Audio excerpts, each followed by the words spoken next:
Mi ex esposa, quien me fue infiel, presentó una solicitud de emergencia para triplicar la manutención de nuestros hijos. Argumentó que debía garantizarles un nivel de vida cómodo ahora que su nuevo esposo quería quedarse en casa. Lo que hice a continuación les hizo arrepentirse profundamente de haberlo pedido. Tengo 34 años, llevo 3 años divorciado y tengo 2 hijos. Tomás tiene 8 años y Sofía tiene 6. Son, sin discusión, lo único bueno que salió de mi matrimonio con mi exesposa Valentina. Trabajo como gerente de operaciones en una planta de fabricación química en Arizona. No es un empleo glamoroso, nadie sueña con trabajar rodeado de tanques y reactores, pero paga bien, tiene excelentes beneficios y me ha dado estabilidad. Llevo ahí 9 años. Empecé como técnico de control de calidad apenas salí de la universidad, con un título en ingeniería industrial. Primero analizaba muestras, luego supervisé líneas de producción, después pasé a coordinación y finalmente llegué a la gerencia de operaciones. Hoy me encargo de que todo funcione sin fallos, programación de producción, mantenimiento de equipos, cumplimiento de normas de seguridad, auditorías internas, turnos, inspecciones, la planta opera las 24 horas, los 7 días de la semana, con casi 80 empleados en 3 turnos distintos. La empresa existe desde la década de 1970. Fue familiar durante décadas hasta que hace unos 5 años fue vendida a una corporación más grande. Afortunadamente, los beneficios no se perdieron, seguro médico sólido, aportes al 401k, 3 semanas de vacaciones pagadas y estabilidad real. Gracias a ese trabajo tengo una casa de 3 habitaciones en un barrio tranquilo. No es lujosa. Fue construida en 1998, típico estilo del suroeste, estuco, techo bajo, 2 baños, patio trasero con una terraza cubierta. La compré durante el divorcio porque necesitaba un lugar estable para los niños. La hipoteca es de tasa fija al 3,5%, así que incluso pagando la pensión puedo manejarla sin ahogarme. También tengo una camioneta Ford Ranger 2019, casi totalmente pagada. La elegí por algo simple, es confiable. La compré certificada, con poco más de 50.000 kilómetros, motor V6, cabina extendida para que Tomás y Sofía viajen cómodos. No es un vehículo de lujo, pero cumple todo lo que necesito. La mantengo al día con cada cambio de aceite y revisión. Planeo que me dure una década más sin problemas. Durante los primeros meses después de mudarnos, convertí la casa en un hogar para los niños. Tomás eligió ropa de cama con dinosaurios y pósters de planetas. Sofía pidió que todo fuera rosa y morado, lleno de mariposas. Quería que no sintieran que estaban visitando la casa de papá, sino que era su espacio real, su refugio. El divorcio, en sí, fue directo. Valentina dijo que ya no era feliz, que necesitaba encontrarse a sí misma y explorar nuevas opciones. En realidad, llevaba al menos 6 meses saliendo con otro hombre y quería hacerlo oficial. Su nombre es Sebastián. Trabaja en ventas farmacéuticas. Conduce un BMW alquilado. Usa jeans de diseñador que cuestan más que la cuota mensual de mi camioneta. Todo en él grita ostentación, reloj caro, lentes de marca, productos para el cabello absurdamente costosos. Me enteré de su existencia una mañana cualquiera. El teléfono de Valentina quedó desbloqueado sobre la encimera de la cocina. Yo solo iba a devolvérselo cuando apareció una notificación de un tipo diciendo que no veía la hora de volver a verla y mencionando planes para cenar. La confronté ese mismo día. Primero lloró, dijo que no era serio. 2 días después, anunció que quería el divorcio porque ya no podía negar sus sentimientos. 3 semanas después, se había mudado. Conocí a Sebastián formalmente un par de meses más tarde, cuando vino a buscarla para algún evento y yo estaba dejando a los niños. Apretó mi mano con demasiada fuerza, como si necesitara demostrar algo. Habló de su BMW, de sus números de ventas, de lo bien que le iba. Me preguntó por mi camioneta con una sonrisa condescendiente. Yo solo asentí. No tenía nada que demostrarle. No peleé el divorcio. Cuando alguien quiere irse, lo mejor es abrir la puerta. Acordamos custodia compartida, semanas alternadas. Yo pago alrededor de $1.200 mensuales en pensión alimenticia, calculados según las reglas del Estado. Los niños están en mi seguro médico porque es muy superior al que podría ofrecer Sebastián. Valentina se quedó con el departamento donde vivían, para no cambiar a los niños de escuela. Yo me mudé a mi casa, a unos 15 minutos, manteniendo su rutina intacta. El acuerdo fue claro. 1 semana con cada uno, intercambios los domingos a las 6 de la tarde, vacaciones divididas, decisiones médicas y educativas compartidas. Yo cubro salud, dental y visión. Ella gestiona la escuela y los trámites. Al principio fue duro para Tomás. Tenía noches difíciles, preguntaba por qué ya no vivíamos juntos. Sofía, más pequeña, se adaptó con más facilidad. Hicimos todo lo posible para que entendieran que no era culpa de ellos. 8 meses después del divorcio, Valentina se casó con Sebastián. Rápido, pero ya vivían juntos, así que solo lo hicieron oficial. Al principio él fue correcto con los niños. Compró regalos, los llevaba al parque, hacía el papel de padrastro. Yo no era su fan, pero mientras mis hijos estuvieran bien, no tenía razones para intervenir. Todo empezó a cambiar hace unos 6 meses. Durante los intercambios de custodia, Valentina empezó con comentarios sutiles, que su casa era más grande, que el auto de Sebastián era mejor que mi camioneta, que estaban planeando un viaje a Hawái y que sería bonito que yo aportara más para que los niños pudieran disfrutar de un mejor nivel de vida. Ahí fue cuando supe que algo se estaba gestando.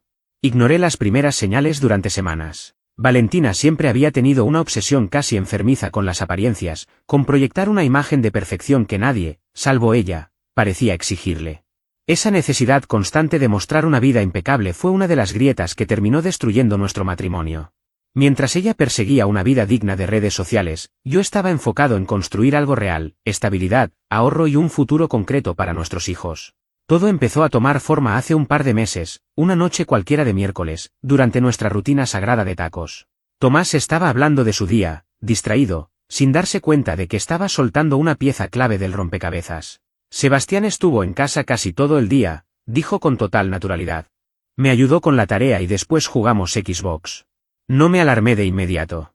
Pensé que quizás su trabajo se había vuelto remoto o que tenía horarios flexibles. Las ventas funcionan así a veces. Pero luego Sofía agregó que Sebastián también estaba allí cuando ella regresaba de la escuela. Y no solo ese día, sino todos los días desde hacía semanas. Ahí fue cuando algo empezó a incomodarme. Durante los intercambios de custodia empecé a fijarme en detalles que antes pasaban desapercibidos. El BMW de Sebastián estaba siempre en la entrada cuando dejaba a los niños los domingos por la noche. Y seguía allí los lunes por la mañana cuando yo pasaba rumbo al trabajo, alrededor de las 7. Un vendedor de alto nivel debería estar en la calle a esa hora, no en pijama viendo televisión. Además, su apariencia había cambiado. Antes era impecable, traje, zapatos brillantes, cabello perfectamente arreglado. Ahora atendía la puerta en ropa deportiva o con sudaderas, sin el cuidado de antes. El reloj caro seguía ahí, pero la imagen de ejecutivo exitoso se estaba desmoronando. Una semana después ocurrió algo que confirmó mis sospechas. Tomás estaba jugando con su tablet, y por accidente, se abrió una ventana de correo electrónico conectada al wifi de la casa. No me preguntes cómo pasó. Los niños solo tocan botones. Pero lo que apareció en la pantalla me dejó helado. Correos de rechazo laboral. 3. Visibles de inmediato. Empresas médicas, farmacéuticas, una startup tecnológica. Todos con el mismo tono educado y definitivo, gracias por postular, hemos seguido adelante con otros candidatos. Las fechas iban desde hacía 3 semanas hasta apenas 5 días antes. Sebastián estaba buscando trabajo. Lo que significaba que ya no tenía uno. No dije nada. Solo lo guardé en silencio y empecé a observar. El BMW seguía sin moverse. Sebastián estaba siempre dentro de la casa, mirando televisión, con el teléfono, jugando videojuegos en pleno martes por la tarde. Un jueves lo vi dormido en el sofá a las 2 de la tarde. Valentina también había cambiado. Durante los intercambios ya no hacía conversación. Apenas saludaba, tomaba a los niños y se metía rápido a la casa.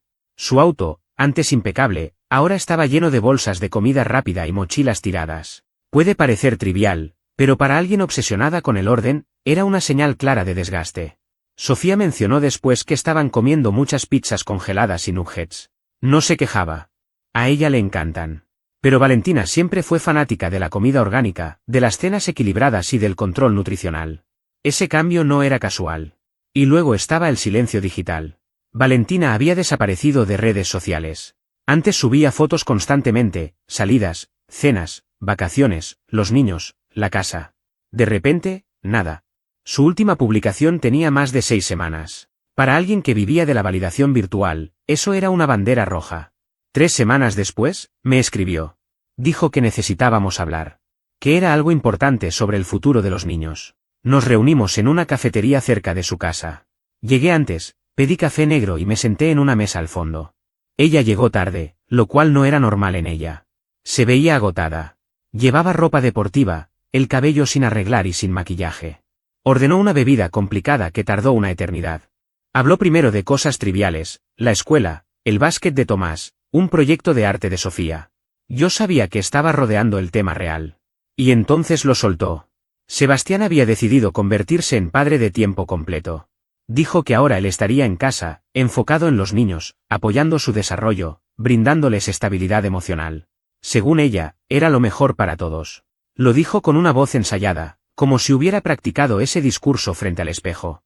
El problema era el dinero. Sin el ingreso de Sebastián, dependían solo del sueldo de Valentina. Ella es higienista dental, gana bien, pero no lo suficiente para sostener la casa, los autos y el estilo de vida que habían construido.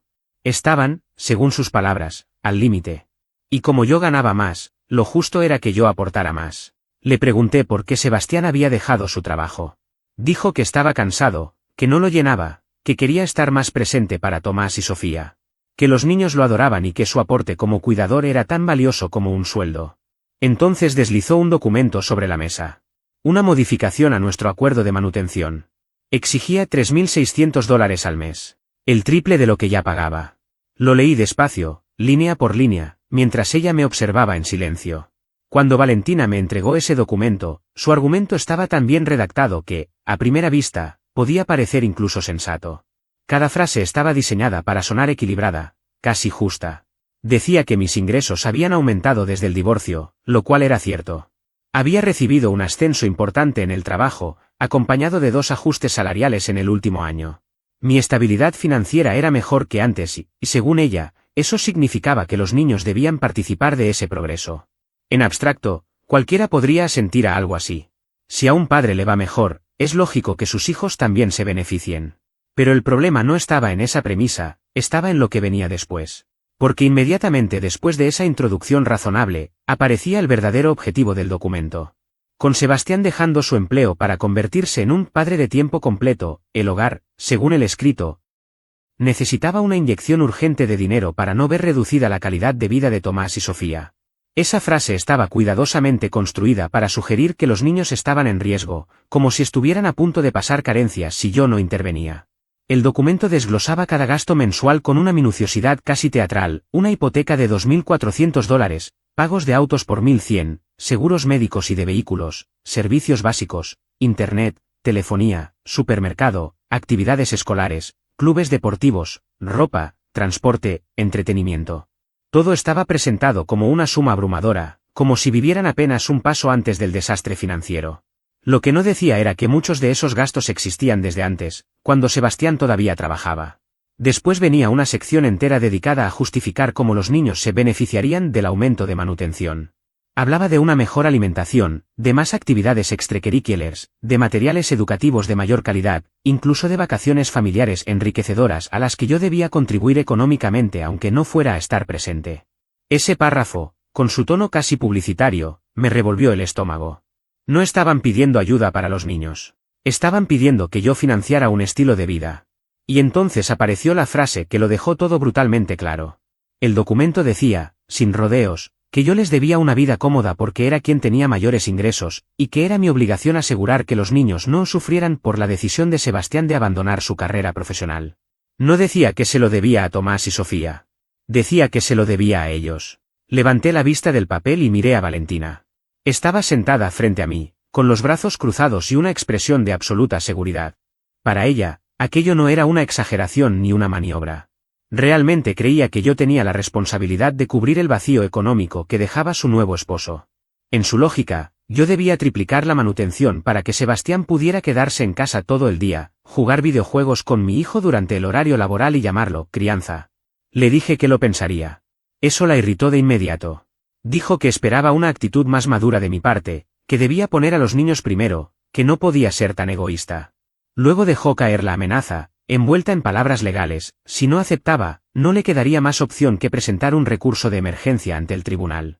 Según su abogado, los jueces solían ser comprensivos cuando un hogar atravesaba dificultades económicas. Terminé mi café sin decir nada más y me fui. Esa noche casi no dormí. La situación me daba vueltas en la cabeza una y otra vez. Esta mujer me había sido infiel, se había divorciado de mí, se había casado con su amante y ahora pretendía que yo financiara su desempleo voluntario. No para salvar a los niños de una necesidad real, sino para mantener intacto un estilo de vida que ya no podían sostener solos. El descaro era tan grande que costaba asimilarlo. Pero ya había aprendido algo esencial en estos años: reaccionar con rabia solo beneficia a la otra parte. Lo que realmente funciona es pensar, planificar y actuar con la cabeza fría. Así que no exploté. Me volví metódico. Lo primero que hice fue buscar una abogada nueva. La que había llevado el divorcio había sido correcta, eficiente, pero esta situación requería a alguien más combativa, alguien que no se intimidara por maniobras emocionales ni amenazas vacías. Encontré a una especialista en derecho familiar llamada Carolina, conocida en el medio por su estilo directo y por no tolerar tonterías de nadie. No era barata, pero su reputación lo compensaba. Llamé a su despacho el lunes por la mañana y le expliqué la situación a su asistente. Para mi sorpresa, me consiguió una cita para esa misma tarde. Su oficina estaba en un edificio profesional del centro. Nada lujoso, pero claramente serio. Diplomas enmarcados, estanterías llenas de códigos y jurisprudencia, fotos familiares sobre el escritorio. Carolina rondaba los 50 y tantos, vestía de forma sobria y profesional, y me dio la mano con un apretón firme antes de indicarme que me sentara. Cuénteme todo desde el principio, dijo. Le relaté el divorcio, el acuerdo de custodia, mis pagos puntuales, la llegada de Sebastián, el cambio en su situación laboral y la solicitud de triplicar la manutención. Le pasé el documento. Lo leyó en silencio durante varios minutos. Luego soltó una risa corta y seca. Me dijo que el abogado de Valentina o era incompetente o estaba jugando a la desesperada. Financiar la decisión laboral de un padrastro no es, ni de lejos, el propósito de la manutención infantil. La pensión se calcula en función de los ingresos de los padres biológicos y de las necesidades reales de los niños, no para cubrir caprichos de terceros. Me explicó los criterios legales, cambios en ingresos, cambios en necesidades, cambios en custodia, circunstancias extraordinarias. Un adulto que decide dejar de trabajar por voluntad propia no califica como ninguno de ellos. Cuando le conté lo que Tomás había dicho, lo que yo había notado y los correos que había visto, levantó una ceja. Entonces vamos a pedir pruebas, dijo. Presentó una solicitud de descubrimiento obligando a Valentina a entregar toda su información financiera. Si alegaba dificultades, debía demostrarlo con documentos, impuestos, estados bancarios, registros laborales, gastos del hogar. Todo. Y mientras tanto, me dio una instrucción clara. Documente absolutamente todo. Así lo hice. Pasé noches enteras organizando archivos, comprobantes, fechas, gastos. Y fue entonces cuando descubrí algo que hasta ese momento había pasado por alto. El patrón no solo era abuso. Era fraude. Primero hice una llamada simple que terminó cambiando todo. Me comuniqué con el proveedor de salud visual para confirmar un detalle básico: las gafas de Sofía estaban cubiertas al 100% por nuestro plan médico. No había copagos. Ningún gasto pendiente. Nada que pagar de mi bolsillo. Cero. Ese dato, que parecía menor, encendió una alarma. Así que decidí revisar con lupa todos los reembolsos médicos de los últimos 2 años. Absolutamente todos. Uno por uno. Fue un trabajo tedioso, pero necesario. Y no tardé mucho en encontrar lo que temía: 8 solicitudes de reembolso hechas por Valentina que no tenían ningún respaldo real. Gastos que nunca existieron. Montos inflados. Servicios que jamás se habían pagado. La suma total rondaba los $2.800. No era una cifra que fuera a cambiar mi vida, pero sí era suficiente para demostrar algo mucho más importante: un patrón claro de fraude. Copié todo. Estados de las aseguradoras que mostraban responsabilidad cero del paciente. Mensajes de texto de Valentina pidiéndome dinero por conceptos inventados. Registros bancarios donde se veía claramente que yo había transferido esos montos. Todo estaba ahí, perfectamente documentado. 2 semanas después llegó su respuesta. Tal como había amenazado, Valentina presentó una moción de emergencia para modificar la pensión alimenticia. Lo hizo de manera formal ante el tribunal. La audiencia fue fijada para 6 semanas después. El escrito tenía 15 páginas llenas de dramatismo, donde afirmaba que el bienestar de los niños estaba en riesgo, que mi supuesta falta de cooperación demostraba que no me importaba su calidad de vida y que la presencia de Sebastián como padre de tiempo completo debía ser reconocida económicamente. La parte más absurda venía en boca de su abogado. Sostenía que la decisión de Sebastián de quedarse en casa equivalía a que yo tuviera una esposa que trabajara. Por lo tanto, según esa lógica, mis ingresos debían calcularse como si una pareja imaginaria aportara dinero adicional a mi hogar. Era un malabar legal tan ridículo que parecía una parodia. Carolina, mi abogada, estaba furiosa. Me dijo que en más de 20 años de ejercicio profesional pocas veces había visto un documento tan desconectado de la realidad. Nuestra respuesta fue directa. Prueben que los niños realmente necesitan más dinero. Prueben que Sebastián aporta un valor económico real al hogar. Prueben que el problema es necesidad y no simplemente un estilo de vida que no pueden sostener. 3 semanas antes de la audiencia llegó la información solicitada en el proceso de descubrimiento. Y fue una mina de oro. Primero, Sebastián no había dejado su empleo para ser padre de tiempo completo. Había sido despedido 6 meses antes por no cumplir sus metas de ventas durante 3 trimestres consecutivos. La empresa le dio advertencias, lo puso en un plan de mejora y finalmente lo despidió. Desde entonces estaba cobrando seguro de desempleo mientras fingía que todo estaba bajo control. Segundo, las finanzas del hogar de Valentina y Sebastián eran un desastre absoluto. La casa nueva que habían comprado estaba 7 meses atrasada en pagos. El BMW que él manejaba tenía una cuota mensual de $850 y ya llevaba 2 meses sin pagarse. Tenían más de $43.000 en tarjetas de crédito, la mayoría por viajes, ropa de marca y restaurantes caros. Vivían como millonarios con el sueldo de una higienista dental. Tercero, el dinero que yo enviaba para los gastos médicos de Tomás y Sofía no se estaba usando para ellos. Yo transfería montos para copagos, medicamentos y gafas. Ella usaba el seguro médico sin avisarme y luego decía que había pagado de su bolsillo. Se quedaba con el dinero. Encontramos recibos de un fin de semana en un spa que, curiosamente, costaba exactamente lo mismo que el tratamiento dental de Tomás ese mes. Cuarto, Sebastián había solicitado más de 60 trabajos en los últimos 5 meses. Fue rechazado en todos. Su currículum estaba lleno de exageraciones que no coincidían con su historial laboral real. Varias empresas marcaron sus solicitudes como poco confiables. No conseguía empleo porque nadie quería contratarlo. La historia del padre en casa era solo una fachada. Quinto, Valentina estaba diciendo en su trabajo que yo era un padre irresponsable que se negaba a pagar más pensión. Teníamos capturas de mensajes enviados a compañeros donde hablaba de llevarme a juicio, de que yo era egoísta y solo pensaba en dinero. Incluso me criticaba por manejar una camioneta Ford y no algo digno, y decía que los niños se avergonzaban de mi casa. Carolina organizó todo en un dossier impecable.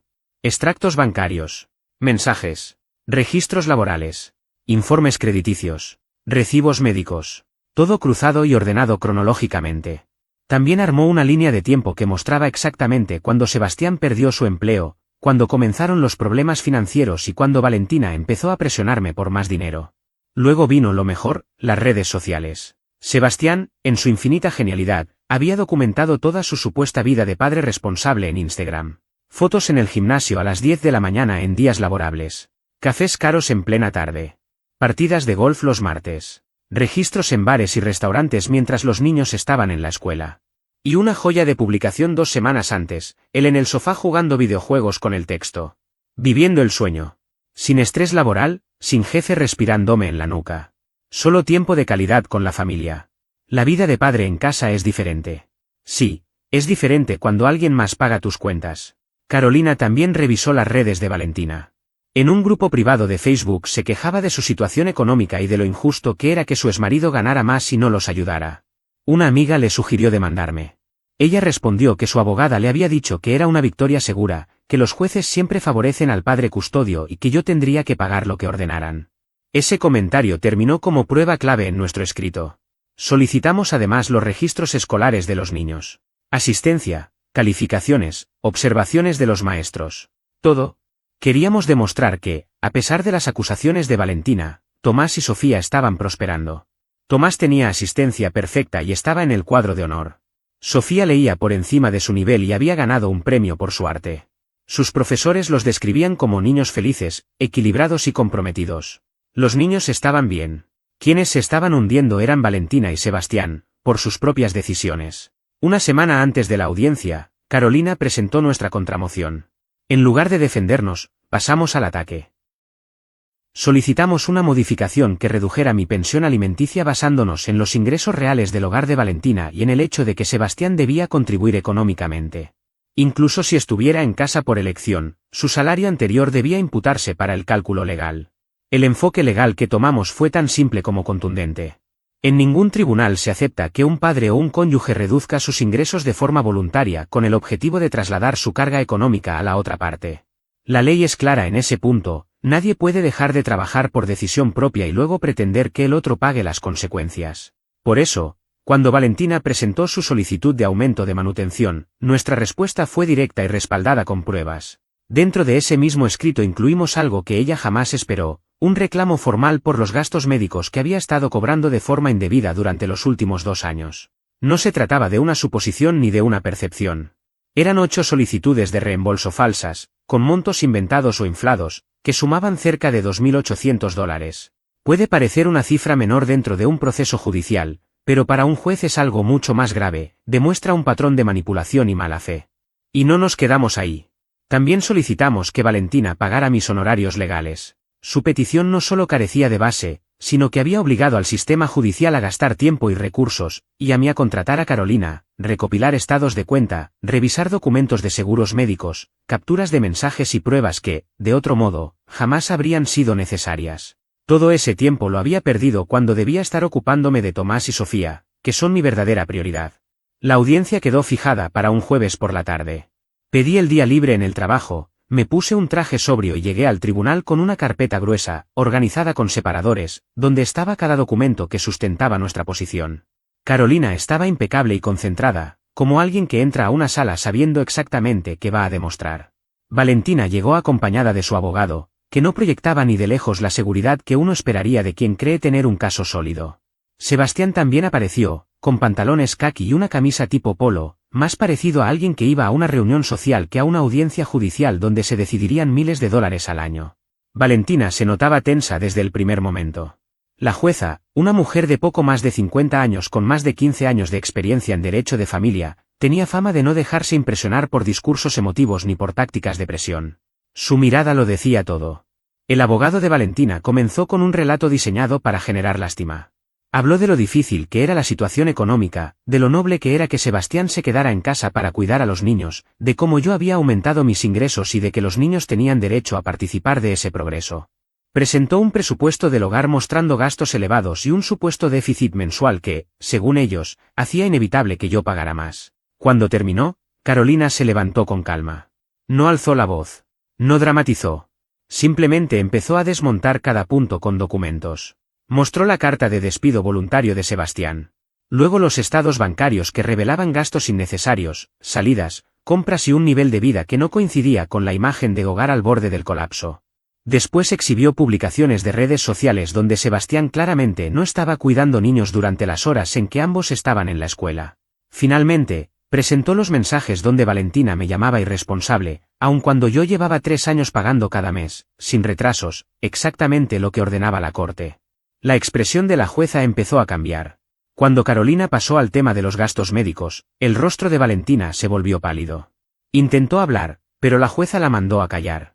Entonces miró directamente a Sebastián. Explique por qué cree que no tiene que contribuir económicamente. Sebastián habló de crianza, de presencia, de construir un futuro. La jueza le preguntó qué hacía exactamente de lunes a viernes, entre las 9 de la mañana y las 3 de la tarde, cuando Tomás y Sofía estaban en la escuela. No tuvo una respuesta clara. Luego la jueza se giró hacia Valentina. ¿Por qué el padre debería pagar más para cubrir el desempleo de su nuevo esposo? Ella habló de estabilidad y de mantener el estilo de vida. La jueza respondió que los niños pasaban la mitad del tiempo conmigo, estaban bien alimentados, bien cuidados, con buen rendimiento escolar y sin señales de carencia en ninguno de los dos hogares. El estilo de vida que Valentina quería preservar parecía ser el suyo, no el de los niños. Cuando llegó el momento de los gastos médicos, Valentina dijo que pensaba usar ese dinero para los niños y que no era fraude. La jueza fue contundente: presentar información falsa para obtener dinero del otro progenitor si es fraude, incluso si el monto no es enorme. El fallo fue demoledor. El aumento de manutención fue rechazado. El ingreso anterior de Sebastián fue imputado como si todavía lo tuviera, lo que redujo mi obligación mensual de $1.200 a $1.000. Valentina debía devolver los $2.800 más intereses y pagar $8.500 en honorarios legales. Además, cualquier gasto médico futuro debía ir acompañado de comprobantes, bajo advertencia de sanciones. Valentina rompió en llanto. Sebastián parecía devastado. Y la jueza todavía añadió algo más: advirtió que la alienación parental podía llevar a un cambio de custodia y que mis hijos estaban prosperando bajo mi cuidado. En el pasillo, Sebastián intentó justificarse. Le dije que no me debía explicaciones, que la jueza había sido clara, debía conseguir trabajo. Valentina salió después, furiosa, diciendo que yo había podido evitar todo esto. Le recordé una sola cosa. Ella fue quien inició esta guerra. Valentina fue quien decidió llevar todo a los tribunales. Yo no inicié nada, solo me defendí. Durante la audiencia intentó pintarme como un padre frío que ponía el dinero por encima del bienestar de sus hijos.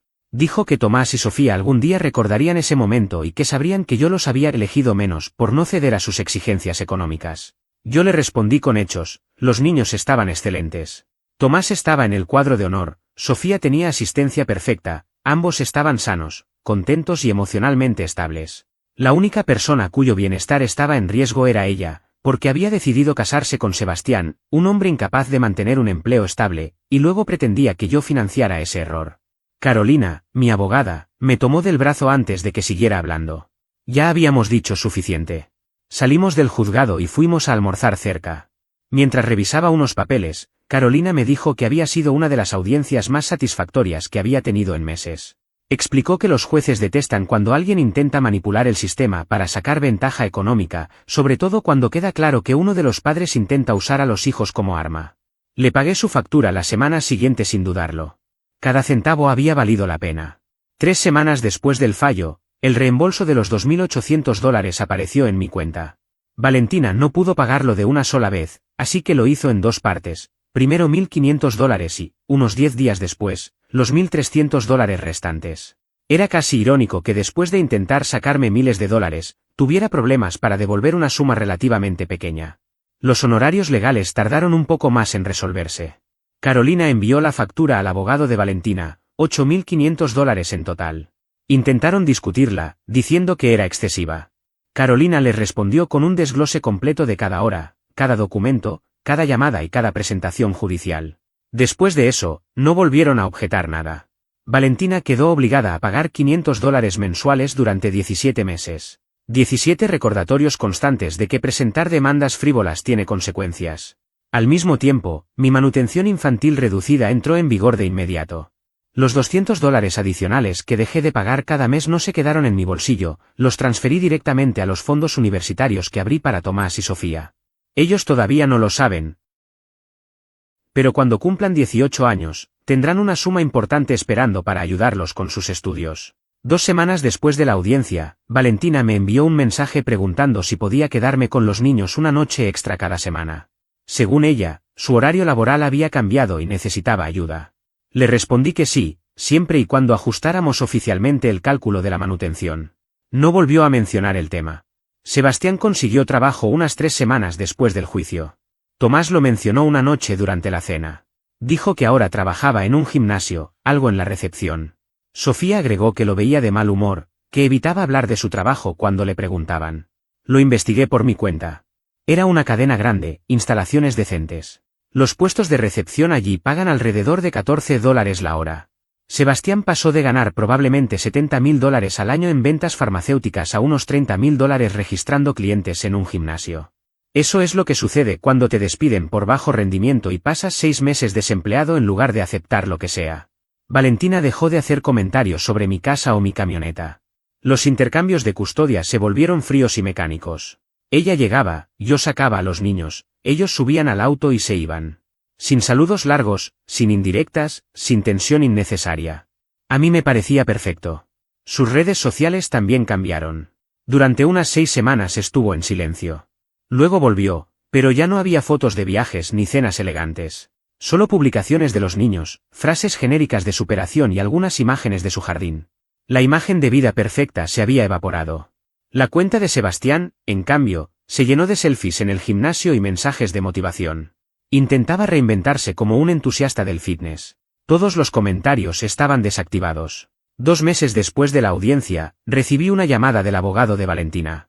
Quería hablar sobre modificar el plan de pago de los honorarios legales. Dijo que Valentina tenía dificultades para cumplir con todas sus obligaciones y preguntó si aceptaría $300 al mes en lugar de $500. Le dije que hablara con Carolina.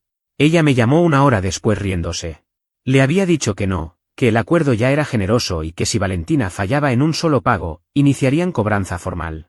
3 meses después del juicio comenzó la temporada de baloncesto de Tomás. Yo soy su entrenador, lo cual es gracioso porque soy terrible jugando, pero a los niños les encanta. Practicamos 2 veces por semana y jugamos los sábados. Sebastián fue al primer partido. Se sentó solo, observó en silencio y se fue sin hablar con nadie.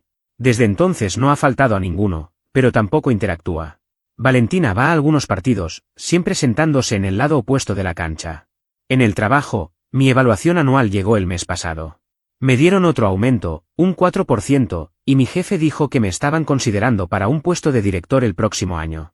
Más responsabilidad, más salario y posiblemente un bono de reubicación, aunque sería en la misma planta. Tomás me preguntó recientemente por qué su mamá y Sebastián parecían tristes. Le expliqué que a veces los adultos toman decisiones que no salen como esperan y luego tienen que arreglarlas. Que no era algo de lo que él tuviera que preocuparse. Sofía, por su parte, recibió una llamada de su profesora de arte. Quiere presentar algunos de sus trabajos en una competencia distrital. Por supuesto que acepté. Los niños están prosperando. Eso es lo único que importa. Valentina y Sebastián quedaron atrapados en la consecuencia directa de sus propias decisiones. El ingreso de ella apenas alcanzaba para mantener la estructura básica del hogar, servicios, hipoteca, comida y poco más. El trabajo de Sebastián, en cambio, servía solo para cubrir gastos personales, principalmente el auto y algunos pagos atrasados. Aquella vida de escaparates, restaurantes caros y viajes improvisados ya no existía. Poco a poco fueron reduciendo todo lo que antes parecía imprescindible. Las conversaciones sobre vender la casa empezaron a surgir, primero como una idea vaga y luego como una posibilidad real. Los gastos simplemente no cuadraban. El contrato del vehículo de lujo estaba por vencer y nadie tenía claro cómo lo renovarían. La comodidad a la que estaban acostumbrados se había convertido en una carga. Yo, mientras tanto, seguía concentrado en lo que sí podía controlar. Las tardes en la cancha con Tomás, los dibujos de Sofía pegados en la nevera, las reuniones en la oficina que empezaban a incluir mi nombre cada vez más seguido. Mi situación financiera se mantenía sólida y los fondos universitarios crecían de forma constante, casi sin que lo notara. Una noche, recibí un mensaje de Sebastián. Fue breve, casi incómodo. Decía que su intento de reinventarse no estaba funcionando y que extrañaba su antigua carrera. Preguntó si tenía algún contacto en ventas, alguien que pudiera darle una oportunidad. Leí el mensaje, dejé el teléfono sobre la mesa y seguí con mi día. No todo merece respuesta. Al día siguiente fue Valentina quien llamó. Habló con un tono más suave, dijo que quería dejar atrás los conflictos, que el estrés la había llevado a cometer errores y que deseaba que todo fuera más sencillo entre nosotros. Le respondí con calma que la situación ya era sencilla, había un acuerdo legal, un calendario claro y 2 niños que estaban bien. Si quería cambiar algo, debía hacerlo por los canales correctos. Nada improvisado, nada emocional. No le gustó mi respuesta, pero tampoco tenía nada más que decir. La llamada terminó ahí.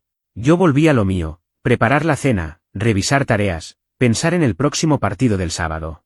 La vida seguía avanzando, sin ruido, sin drama innecesario. Y por primera vez en mucho tiempo, todo estaba exactamente donde debía estar.